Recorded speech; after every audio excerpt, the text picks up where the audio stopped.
Et tout de suite, les infos.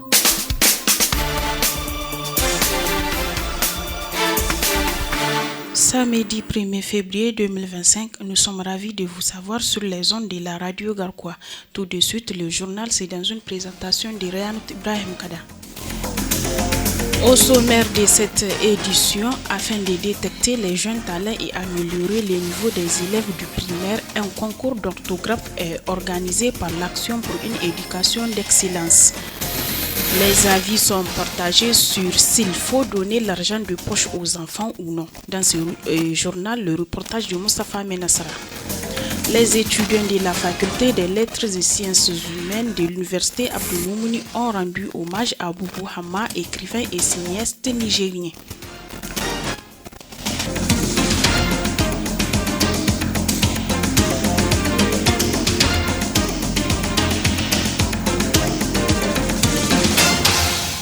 Messieurs, dames, bonjour. Nous débutons ce journal avec cette brève. 9 personnes, dont 3 jeunes filles et 6 femmes, ont été enlevées dans une attaque dans le village de Gaja, situé à 3 km de Moulé-Safoua. L'attaque s'est produite dans la nuit du 30 et au 31 janvier 2025. Malheureusement, on déplore un décès, celui du commerçant pour lequel l'attaque a été organisée.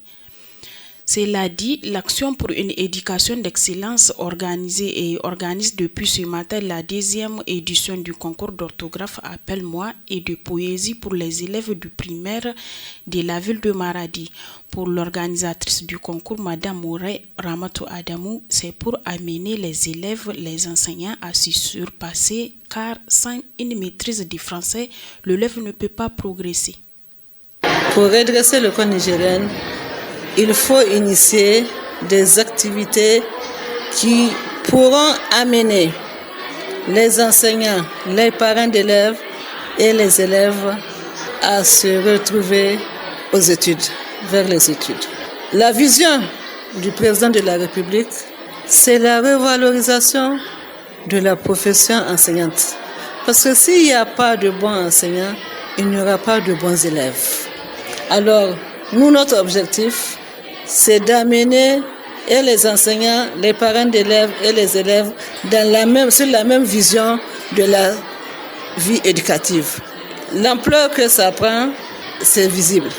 Aujourd'hui, vous avez vu la salle, il n'y a pas de place. Les enfants sont engagés, les enseignants, vous avez vu les inspecteurs, les conseils pédagogiques, tout le monde est engagé devant cette activité. Ça veut dire que c'est une activité que les gens aiment, que les gens veulent faire.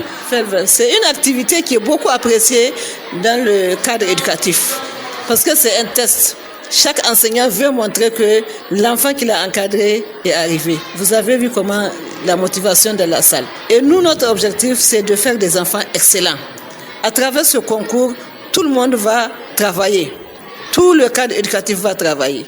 Alors, vous avez choisi de faire de l'orthographe. Pourquoi le français ? Le français, parce que c'est la base, c'est la clé de toute instruction. Vous avez vu, on a ramené le CFEPD. Aujourd'hui, vous allez aligner des enfants pour leur faire une dictée. On va rencontrer beaucoup de difficultés.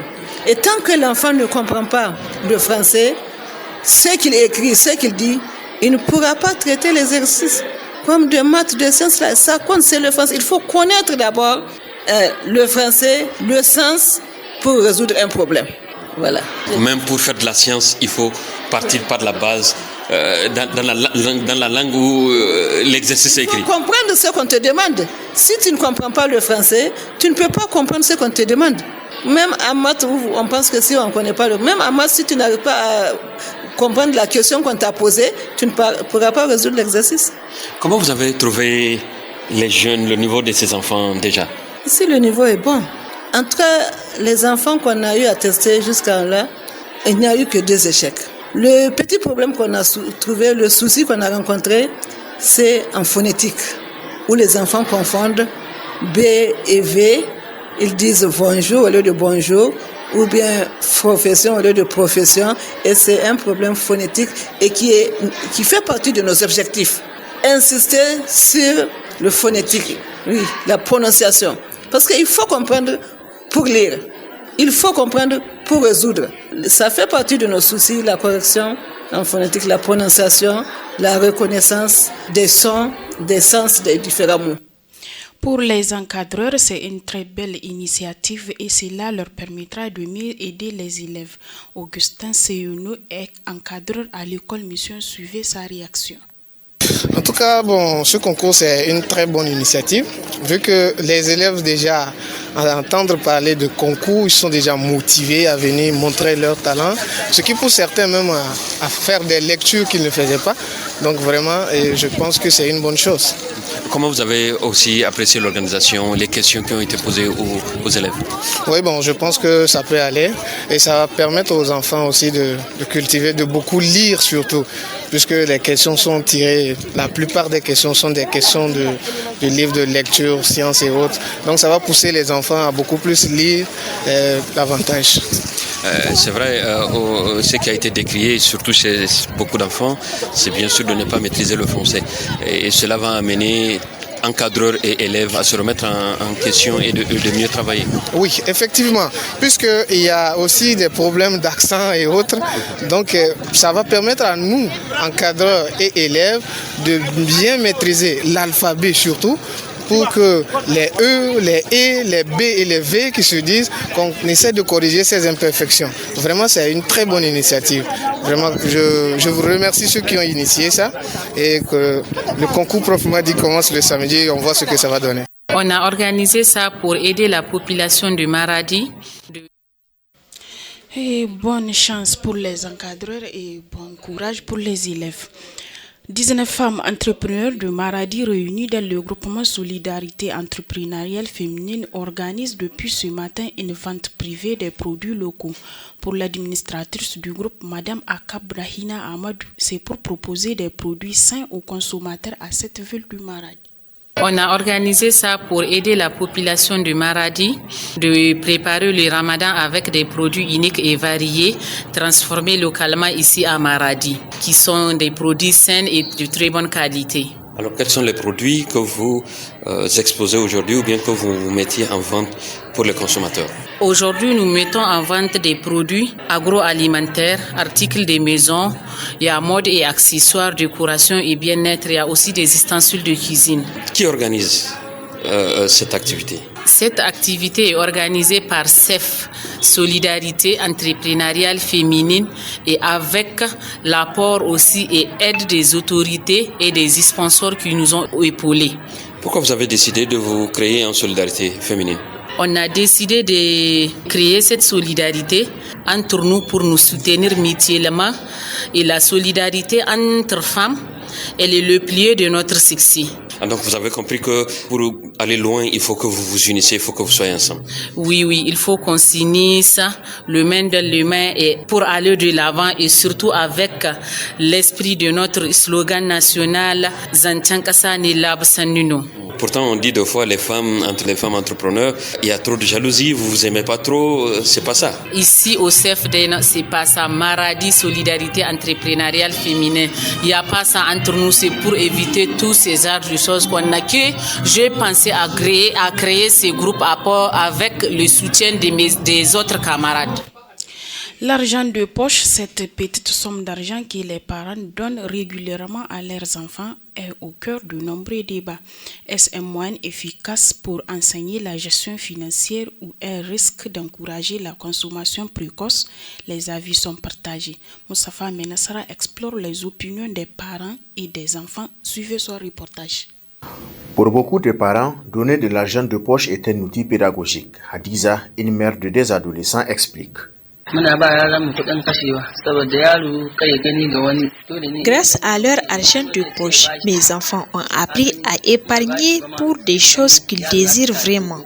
Ça les empêche de quémander auprès des autres, alors que quémander n'est pas bon. Ce n'est pas une bonne éducation. Si tu as, tu leur donnes. Au cas échéant, ils doivent patienter jusqu'à ce que tu ailles le 25 francs à leur donner. Certains parents s'accordent à dire que l'argent de poche introduit les notions de responsabilité et de planification. Pour Idrissa, en donnant l'argent de poche à ses enfants régulièrement, L'enfant comprend rapidement qu'il doit gérer cette somme pour couvrir ses envies. C'est-à-dire on donnait de l'argent à ces enfants pour qu'ils aillent quand ils ont faim et ils ont besoin de bonbons ou bien ils ont faim avec ce qu'on vendait là, awara ou tout ça là, ils peuvent aller acheter. Ibrahim, âgé de 9 ans, reçoit l'argent de poche de ses parents, ce qui le rend heureux chaque fois qu'il en reçoit. Ma maman me donne l'argent de poche. J'achète ce que je vais avec. Cependant, certains parents craignent que l'argent de poche ne favorise une mentalité matérialiste. D'autres estiment que donner de l'argent sans condition peut créer un sentiment d'acquisition facile et peut entraver la bonne éducation faite à l'enfant depuis des années. Cette pratique peut alors avoir des effets pervers. C'est le cas de Hajara, pour qui l'argent de poche n'est pas nécessaire, mais elle encourage les parents s'ils jugent ça nécessaire. Bon, l'argent de poche chez les enfants, kina bashi za ta tafiya kuma wani ba abin da ake tsammanin yayi da shi ba. Tunda kin ga yanzu tarbiyya ga ta nan kana yi gida ana maka waje. Zaki ba yaron kuɗi ya ta maimakon ya sayi abin da zai mai amfani sai kiga ya ta shiga wata hanya da su. Donc les parents des fois ils donnent cet argent de poche pour des fois subvenir aux besoins des enfants en cas d'absence peut-être si maintenant la maman n'est pas là peut-être de la soirée l'enfant a besoin de quelque chose et il ne veut pas aller demander quelque part. Donc comme ça s'il a cet argent avec lui il peut aller faire ses besoins en attendant la maman. L'argent de poche peut être un formidable outil d'apprentissage et de gestion financière à condition qu'il soit encadré et accompagné de discussions familiales. La clé réside dans l'éducation et le dialogue entre parents et enfants pour faire de cette pratique un levier d'autonomie et de responsabilité.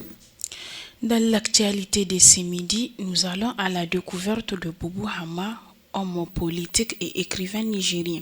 Il est décédé il y a de cela 43 ans à l'âge de 116 ans. Pour lui rendre hommage, le club des étudiants à lettres de l'université Abdoumouni de Niamey a organisé une rencontre littéraire autour de 2 tomes de son livre L'aventure d'Albarka. Fanta Shams du studio Kalangu a assisté à cette rencontre. Voici son reportage. L'homme que je suis était d'abord un enfant. Il est né à Foneko. Cela fait 43 ans que cette voix s'est éteinte.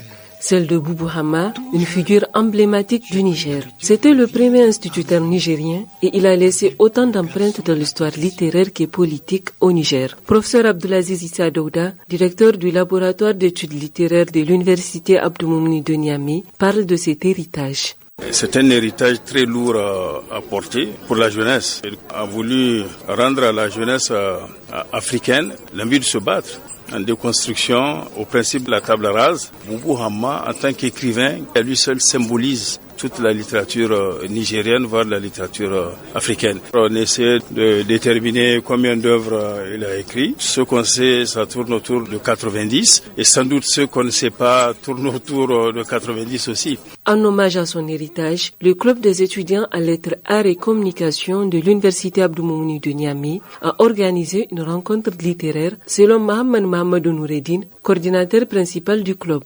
Nous avons choisi l'aventure d'Albarka parce que c'est l'une des œuvres les plus connues de Boubou Hama. L'essentiel, c'est de présenter l'une de ses œuvres et de montrer à la génération présente que Boubou Hama a été l'un des acteurs les plus actifs dans le Niger qui était en éveil dans les années 1960 jusqu'en 1990. Autant d'œuvres qui continuent à inspirer la jeune génération d'écrivains nigériens, souligne Maman Hiro Salifou, écrivain. Ce sont des œuvres qui sont difficiles à retrouver, que ce soit dans les librairies ou sur le marché. Et cela va engendrer surtout une très grande méconnaissance de ce grand auteur là auprès de la plupart d'entre nous. Et je pense que dans le passé, il y a eu des tentatives pour essayer de résoudre ça, notamment l'organisation d'un prix littéraire qui porte le nom de Boubou Hama et qui a fait sa première édition en 1993. Et je pense que c'est aussi l'occasion de le réveiller parce que la sphère de la littérature nigérienne a besoin des initiatives comme ça. Boubou Hama s'est distingué au Niger par son rôle d'historien, d'homme des lettres et de culture. Aujourd'hui, le musée national de Niamey et récemment une avenue porte son nom. Fin de ce journal, merci de l'avoir suivi. Ce journal vous a été réalisé par Moustapha Menassara, présentation Réan Ibrahim Kada. Au revoir.